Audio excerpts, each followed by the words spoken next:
Greetings! You're viewing the first in a series of lessons on basics of electrical power engineering that I will be publishing on YouTube. This lesson consists of the topics listed on this slide, starting with the most basic law of electrical circuits, the Ohm's law, followed by calculation of power in resistors, calculating resistance and change of resistance with temperature, and ending with explanation of the circular mil unit of conductor sizing. Before getting to Ohm's law, I would like to go over two major categories of signals, the DC and the AC signals. On this slide, you're looking at two examples of DC voltages graphed versus time on the left-hand side, this one and this one. And on the upper right corner, you see an example of an AC voltage. This one. DC stands for direct current. What it means is that the graph of the voltage in this case is always above the horizontal line, which means that it's always positive, it's never negative. And AC stands for alternating current, which means that the voltage or current alternates between positive and negative values. The fourth diagram on this slide shows an AC voltage with an exponential DC component. Now let's take a look at the Ohm's law. Ohm's law establishes the relationship between voltage across a resistor and the current through that resistor, and it's written as V equals I times R. V is the voltage in volts, I current in amperes, and R is the resistance in ohms. Ohm's law can be rearranged to be written in these two other formats.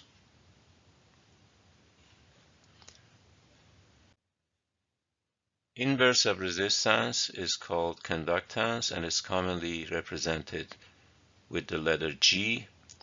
So G equals 1 over R. The unit of measurement of conductance G is Siemens. You can rearrange this formula to write it as R equal 1 over G. Ohm's law can be written in terms of conductance, as you see here in the bottom. And the way to get to these is just substitute for R, substitute 1 over G in any one of these formulas, and rearrange things to get to these formulas here. Commonly though, the Ohm's law is written in terms of resistance R. I'll detour here for a short time and continue the lesson after a short introduction. My name is Fouad Alvandi. I am an electrical engineer registered as a professional engineer with the state of Maryland. This is the first lesson in a series of lessons on basics of electrical power engineering that I have published and continue to publish on YouTube. You'll find my name and email address on this slide, Fouad Alvandi. And my email address is simply first name Fouad dot last name Alvandi at yahoo.com. Lesson 1 is on resistance in DC circuits. I'll now continue with the rest of this lesson. Let's move on to the concept of power in a resistor. If a current of I passes through a resistor with a resistance of R, the power used up by this resistor is calculated as I squared times R. So here is the symbol for a resistor, assuming that a current of I is going through it, and the voltage across it is plus or minus V volts, then the power that's consumed in this resistor is calculated as I squared R. Power is measured in watts and converts to heat in a resistor, causing the temperature of the resistor to go up. Combining Ohm's law, which was V equals I times R, with this first formula will get you to these other two forms or two formulas for calculation of power. Our first example is a simple circuit consisting of a 5 ohm resistor connected to a 20 volt DC voltage source. We're asked to find the current through this circuit as well as the power consumed in this resistor. For this example, what we have to do is simply divide 20 or divide V over R to get the current. V is 20, R is 5, and the current comes out to 4 amps. 4 amperes is going through this circuit, going through the resistor as well. The power in this resistor can be calculated with any of the three formulas that you saw earlier. Here I've used I squared R. I is 4 squared times R, which is 5, gives us 80 watts. We could have used VI for calculation of power. 20 times 4, now that we have the current, gives us 80 watts. Or we could have used V squared over R, 20 squared over 5, 400 over 5, give us 80 watts again.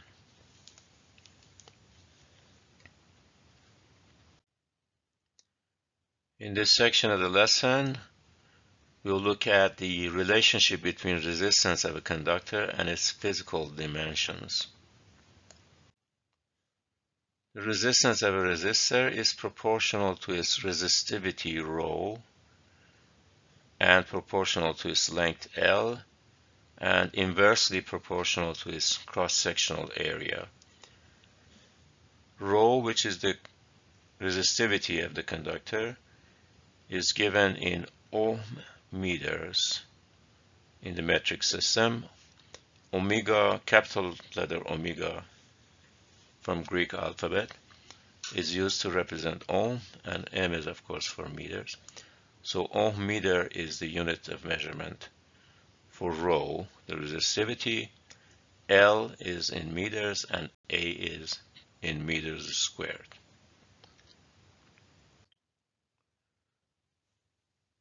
Let's see how we can use this formula to calculate either R given the other three quantities or calculate rho given R, A, and L.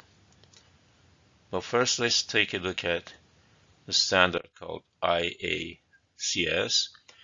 Resistance of annealed copper is standardized by the International Annealed Copper Standard, or IACS.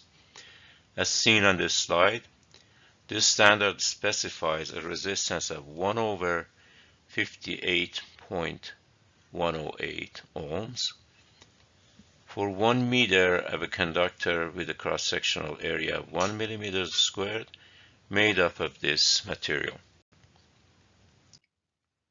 I will use this information in our next example to calculate the resistivity ρ of this metal.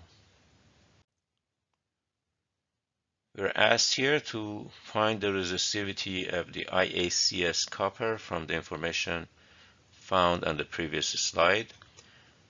I should emphasize that the IACS standard is given for annealed copper at 20 degrees centigrade.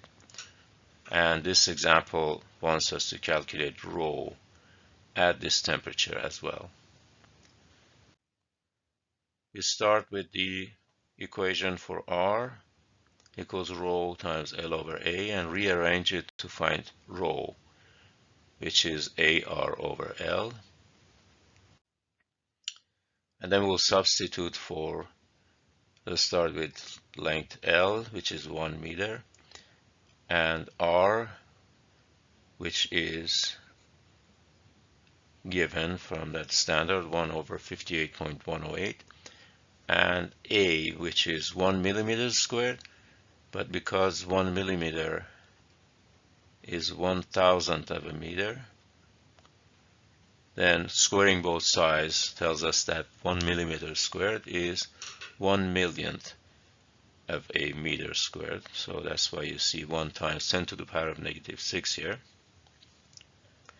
And plugging in these numbers and doing the calculation, you'll find the resistivity of this particular material at 1.7209 times 10 to the power of -8 ohm meters at 20 degrees centigrade.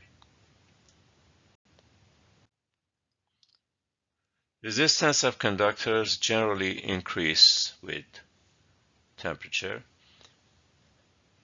In this section, we'll look at the relationship between resistance and temperature. You see an equation here for resistivity and its change with temperature. A similar formula is used also for resistance of a material with change in temperature. Let me just rearrange these formulas to make the concept a little more clear. We're showing rho resistivity at temperature T2 equals, let's look at this formula here. If I expand the right hand side, it becomes rho at T1 plus alpha times T2 minus T1 times rho at T1. And if I take this to the other side, we'll have rho at T2 minus rho at T1 equals alpha times T2 minus T1 times rho at T1. So if I call this delta rho, you can see that delta rho, in other words, the change in resistivity, equals to a constant alpha times change in temperature delta T times the original rho at T1. So it says that the change in resistivity is proportional to change in temperature. The temperature is given in centigrades in this formula, and alpha, which itself is temperature dependent, is given here for two different temperatures. Alpha at 20 degrees is this number, and its unit, if you look at this formula, you can see that the unit of alpha is 1 over degrees centigrade. And at 75 degrees is this number, 0.003231. Again, the unit is 1 over degrees centigrade. The resistance changes with the same formula as the resistivity would, except that instead of rho, we have R here, R at T2, R at T1, and so on. We'll do an example to make these concepts clearer.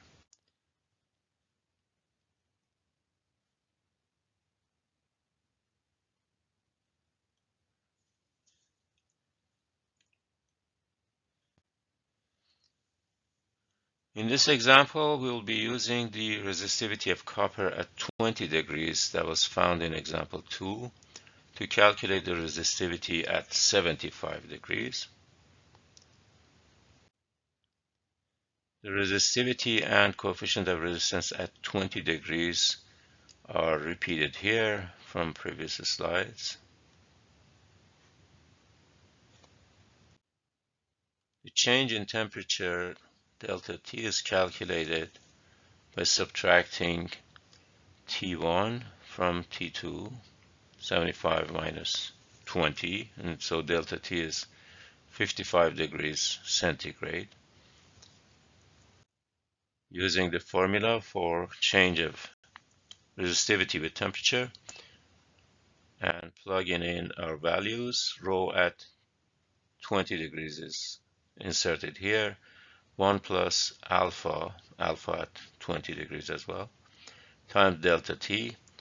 And once you do the math, you get 2.0928 times 10 to the power of negative 8 ohm meters. And comparing this to what we had here, you can see that the resistivity, or excuse me, not that, but the value from,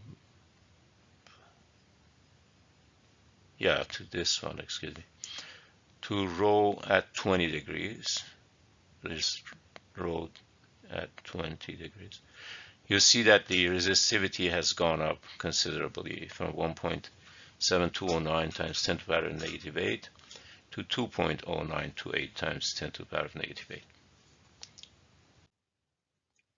The second part of this example asks for the value of the resistance at 75 degrees centigrade, but for 1,000 meter of this conductor with a cross-sectional area of 8.367 millimeters squared. We have, from the first part of this problem, we have the resistivity at 75 degrees, and plugging in the values into the formula for R, rho comes from here. The length is 1,000 meters, as asked in the problem. And the area, cross-sectional area in the denominator is 8.367 times 10 to the power of negative 6 to convert it into meters squared.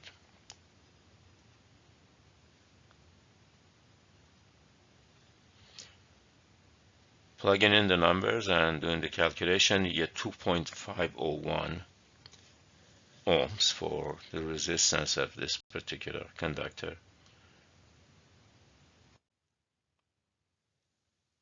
The National Electrical Code Book, which governs the electrical installations in the United States, contains many useful form tables for use by electricians.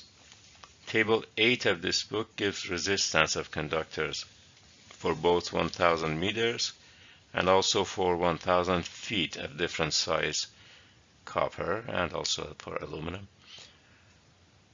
But the answers or the values in this table are given for a temperature of 75 degrees. You can see that right here.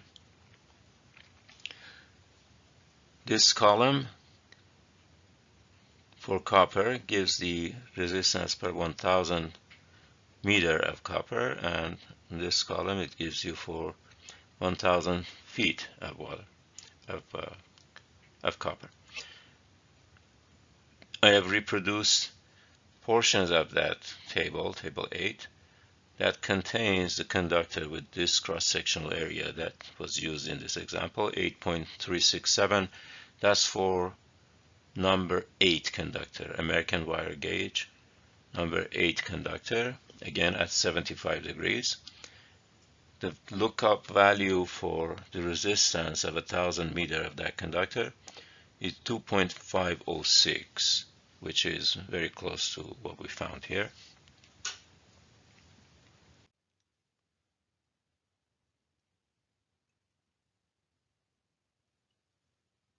The table you see here, table 8, has many other entries, and we have simply used the resistance for copper in this case. Resistance for aluminum is given in these last two columns, and there are other quantities for the conductors that are given in other columns here. I'll now get to the definition of circular mill unit of area. In the customary system of units in the United States, cross-sectional area of conductors is often given in circular mills. I will explain this unit of measurement in the next several slides.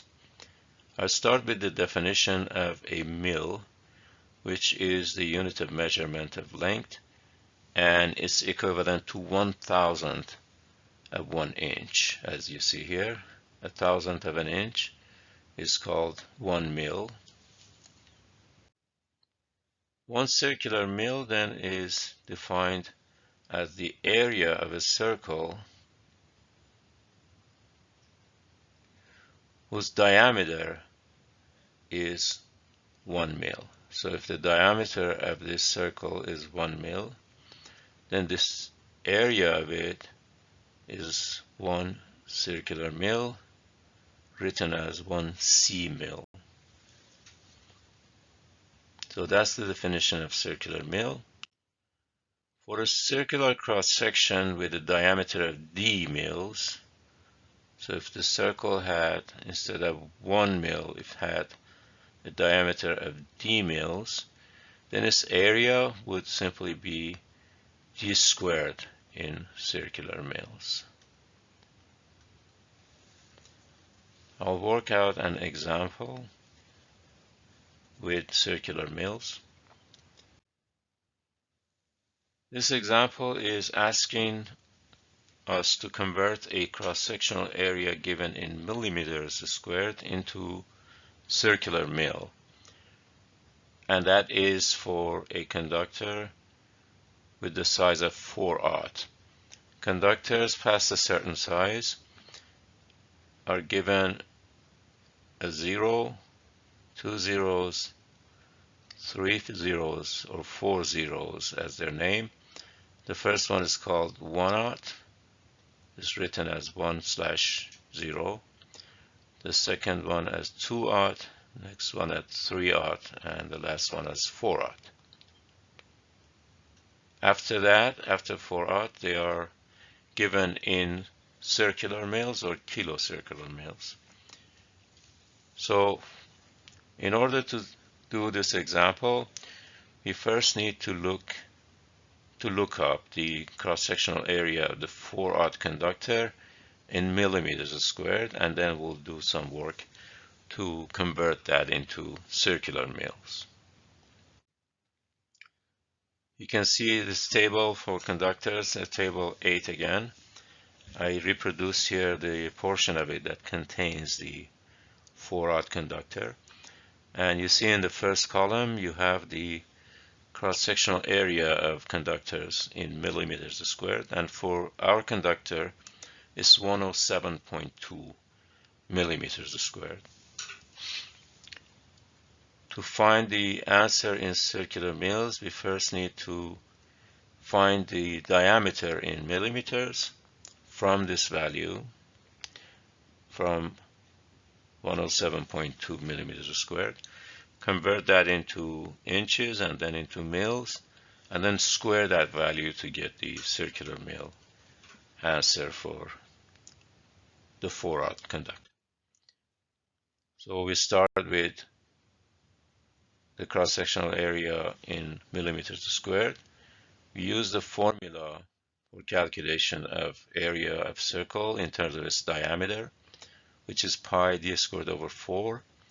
If we rearrange this, we'll see that d squared becomes equal the area times 4 divided by pi. So the area is 107.2 times 4 over pi, and that gives us d squared.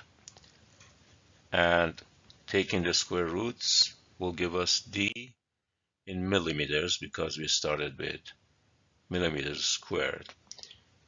So d comes to 11.68 and millimeters, and we know that there's 25.4 millimeters in every inch.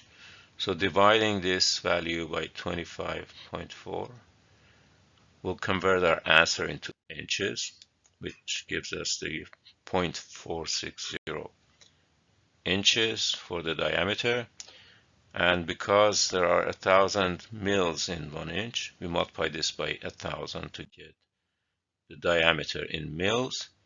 Now all that's left is to square this value to get the cross-sectional area in circular mils. And 460 squared comes to 211,600 circular mills. You can also write this as 211.6 kilo circular mills. We can look this up in that same table, table 8, and you can see that the cross-sectional area in mills is listed as 211,600 circular mills, which is what we found. I'll talk about the standard conductor sizes in a future lesson. We have reached the end of lesson 1.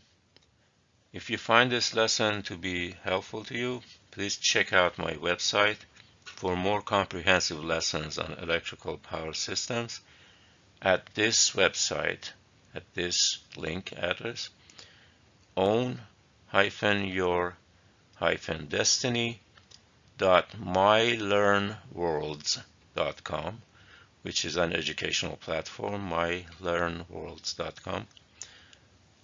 Own your destiny at .mylearnworlds.com, and my email address is fuad.alvandi@yahoo.com.